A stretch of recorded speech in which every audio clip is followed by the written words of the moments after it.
Voilà, donc je reprends le fil de ma réflexion. Alors vous savez qu'on est toujours sur le site mécaniqueuniverselle.net, le site qui essaie de démontrer que l'humanité dans son ensemble évolue vers son ultime perfection. Alors quand je dis ultime perfection, c'est parce que l'humanité est toujours parfaite au présent tout en étant perfectible. Là, elle est parfaite parce qu'elle ne peut pas être plus évoluée que ce qu'elle est. C'est comme un enfant, il est parfait en tant qu'enfant, bien qu'il soit perfectible. Il va évoluer pour devenir un adolescent. Un adolescent est parfait en tant qu'adolescent, et pourtant il évoluera pour devenir un adulte plus responsable, etc. Voilà, donc jusqu'au moment où on atteint un état d'ultime perfection, c'est-à-dire la sagesse absolue, un état de perfection indépassable.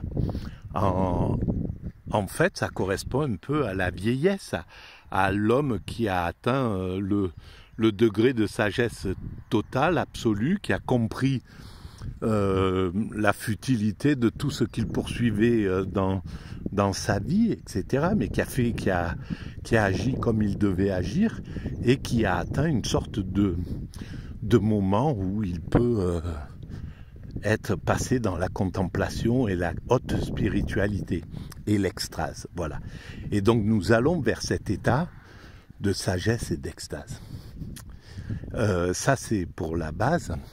Alors je vais reprendre le point où j'en étais, et je critiquais un peu le fait que nous soyons tombés dans un état que le capitalisme, l'Occident en somme, est arrivé à un moment à rentrer dans la toute-puissance.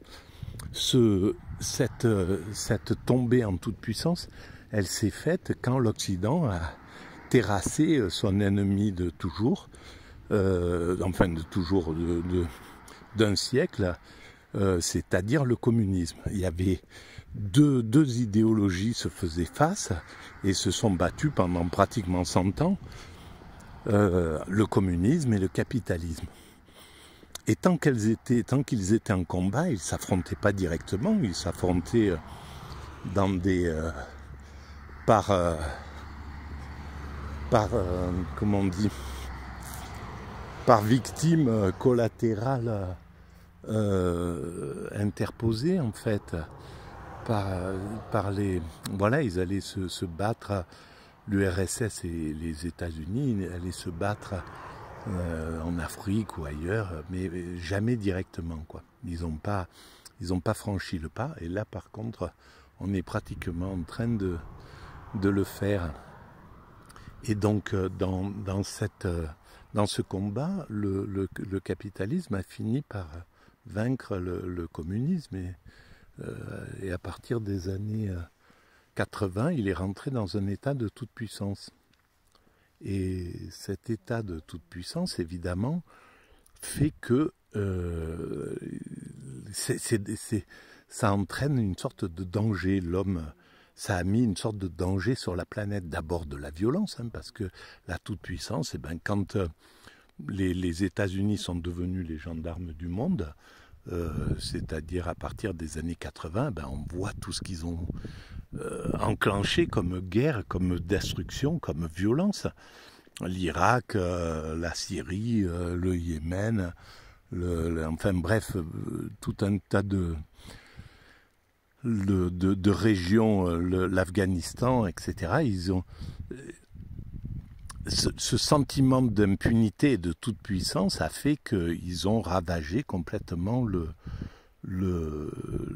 une grande partie de l'humanité. Ils ont mis une telle violence, une telle injustice, de telles valeurs ultra-capitalistes, puisque le capitalisme, en devenant tout puissant, il a fait de l'ultra-capitalisme, et ça fait que, par exemple, l'Amérique du Sud, c'est devenu, alors que c'était paisible, c'est devenu violent de chez violent, parce que tout le monde cherchait à faire du fric. Les plus violents ont pris le pouvoir, les gangs, etc. Et puis partout, un peu sur toute la planète. Les gangs ont ce système où les plus violents l'emportent, où ceux qui les plus carnassiers, les plus amateurs de pouvoir et d'argent, donc parce que l'argent c'est le pouvoir, c'est une forme de pouvoir, et donc on s'est retrouvé avec un système qui était dans cet état de toute puissance. Et donc, dans cet état-là, ce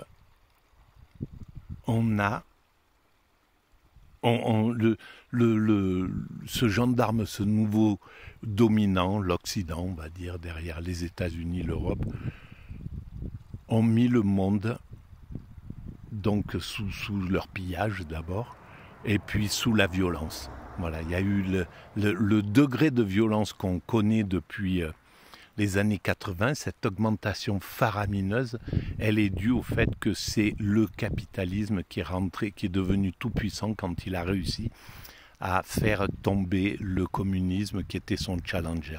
Tant qu'il avait un challenger, tant qu'il avait le communisme en face de lui, le capitalisme était obligé d'être le plus social possible, d'être le plus...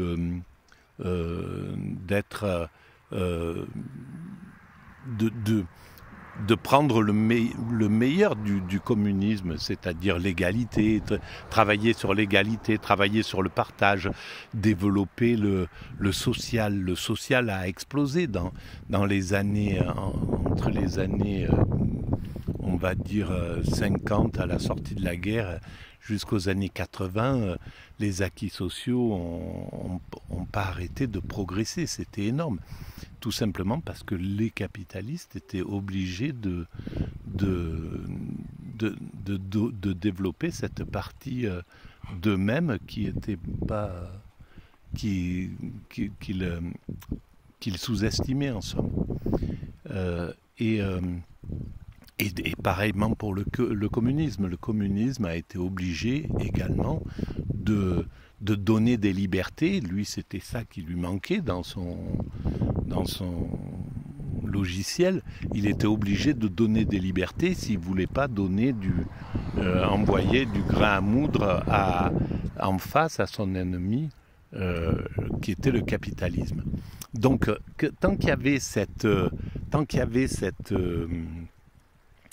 ces deux forces qui étaient ensemble et qui s'opposaient, le système fonctionnait. Chacun était le garde-fou de l'autre. Quand le capitalisme a pris le pouvoir totalement, eh ben, il est rentré dans la toute-puissance. Et donc, il a surdéveloppé tout ce qu'il préconisait, c'est-à-dire la liberté de faire ce qu'on veut, que le riche fait ce qu'il veut, la lutte contre le communisme, contre le socialisme, contre ceux qui s'opposaient à sa toute-puissance et qui parlaient de progrès social, etc. Et donc, pendant ces années-là, à partir entre les années 80 et aujourd'hui, le nombre de régressions sociales qui a été marqué en Occident, c'est inouï. Tout ce que le capitalisme a volé aux ouvriers comme acquis social depuis, qui avait été acquis de haute lutte. Et tout ça, même pas en violence, par la perversion tout simplement. Par exemple, il y a eu une des perversions qui est inouïe, je ne comprends pas comment. Ils ont réussi à manipuler les syndicats, à les dominer, à faire que les syndicats se sont écrasés, la gauche s'est écrasée, enfin bref, ils ont réussi par son intelligence, le capitalisme, à faire que ces régressions sociales passent complètement, que le peuple les accepte, quoi. Et tout ça en montant les uns contre les autres, comme il sait le faire depuis toujours. Le capitalisme, c'était sa manière de pratiquer. Alors par exemple, qu'est-ce qu'il a fait? Les acquis sociaux qui avaient été gagnée de haute lutte par les fonctionnaires et donc qui ont traîné derrière eux tous les autres acquis, hein, parce que les fonctionnaires, ils avaient pu avoir ces acquis simplement parce que ils risquaient pas de se faire virer, ils risquaient pas de... Donc ils pouvaient réclamer d'année en année de nouveaux acquis, de travailler un peu moins, d'avoir plus de joie à travailler, de meilleures conditions, etc. Enfin, tous les acquis sociaux qui ont été gagnés grâce à ça. De partir à la retraite plus tôt, etc., etc. Eh bien, comment ils ont fait le capitalisme? Il a simplement dit, voilà, vous ne trouvez pas que c'est injuste? Il a dit au privé, vous ne trouvez pas que c'est injuste que vous ayez, que vous partiez plus tard à la retraite, que vous n'avez pas les mêmes acquis, etc. Il faut faire régresser leurs acquis pour qu'ils soient à égalité avec vous. Au lieu de dire, vous ne trouvez pas que c'est injuste, donc on va faire monter vos acquis pour qu'ils soient aussi bons que ceux des fonctionnaires.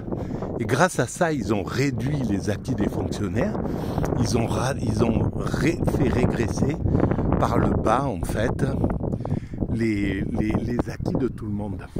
Et pas les leurs, hein, parce que les acquis des hommes politiques et de ceux qui... sont au pouvoir n'ont pas régressé à ce niveau-là. Voilà, donc, et là le peuple, il s'est fait embourber, quoi, tout simplement, mais parce qu'il est naïf. Le peuple est naïf et c'est une bonne chose. Il ne faut pas rendre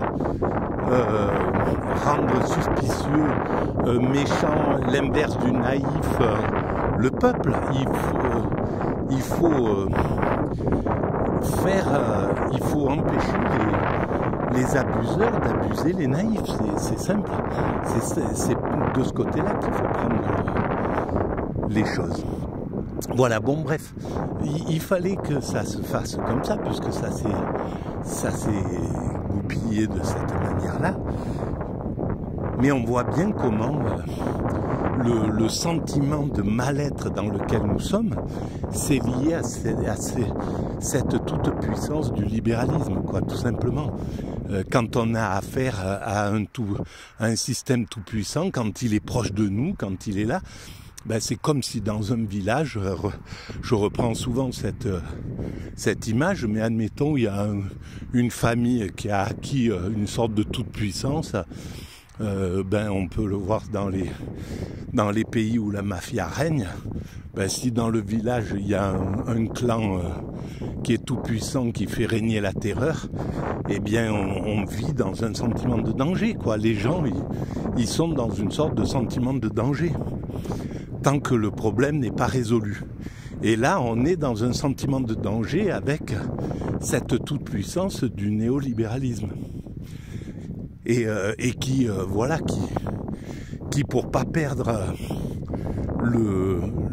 cette toute-puissance est prêt à faire la guerre, alors que la guerre en réalité que mènent les BRICS, on va dire la Chine, la Russie, etc., les pays émergents, contre l'Occident, c'est une lutte pour partager le leadership, pour faire tomber la toute-puissance occidentale, en fait, qui est dangereuse. Et l'Occident ne peut pas supporter cette idée de perdre sa toute-puissance, quoi. Alors voilà où ça nous amène à la guerre. Et alors ce que je voulais, l'idée sur laquelle je voulais travailler là,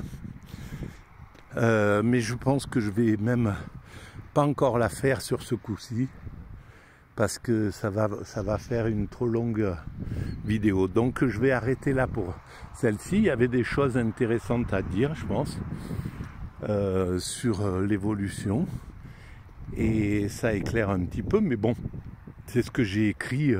Ça fait 23 ans que j'écris, 24 ans que j'écris.